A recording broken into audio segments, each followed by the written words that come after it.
கர்த்தருடைய நாமம் மகிமைப்படுவதாக. நான் உங்கள் சகோதரி மெஸ்ஸி என்ன பாக்கியம். கர்த்தர் இன்றைக்கு நமக்கு தருகிற வசனம் உபாகமம் 8ஆம் அதிகாரம் 10வது வசனம். ஆகையால் நீ புசித்து திருப்தி அடைந்திருக்கையில் உன் தேவனாகிய கர்த்தர் உனக்கு கொடுத்த அந்த நல்ல தேசத்துக்காக அவரை ஸ்தோத்தரிக்க கடவா. இதுதான் நம் தேவாதி தேவன் நமக்கு தருகிற வசனம்.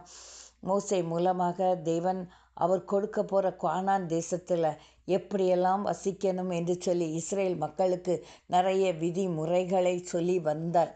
அப்பொழுது இந்த வார்த்தையும் மோசே மூலமாக தேவன் இஸ்ரேல் மக்களிடத்தில் பேசினார். நாமும் கூட இன்றைக்கு குடியரசு தினமாக இருக்கிறது.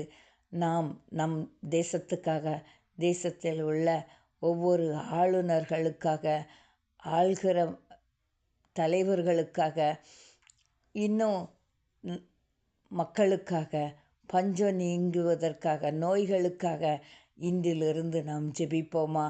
இன்றிலிருந்து ஒரு முடிவெடுப்போம். நம்முடைய தேசத்திற்காக குறைந்தது ஒரு 10 நிமிடமாவது நேரம் ஒதுக்கி தேசத்துக்காக ஜெபிப்போம்.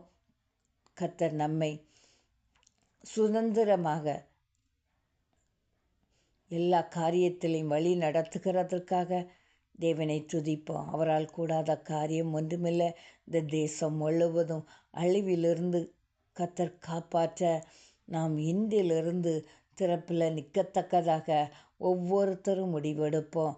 ஒவ்வொரு நாளும் இந்த நல்ல தேசத்தை தேவன் நமக்கு தந்ததற்காக தேவனை துதிப்போம்.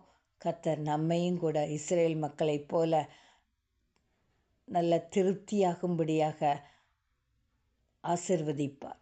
கர்த்தர் தாம் இந்த வார்த்தை ஆசீர்வதிப்பாராகவே.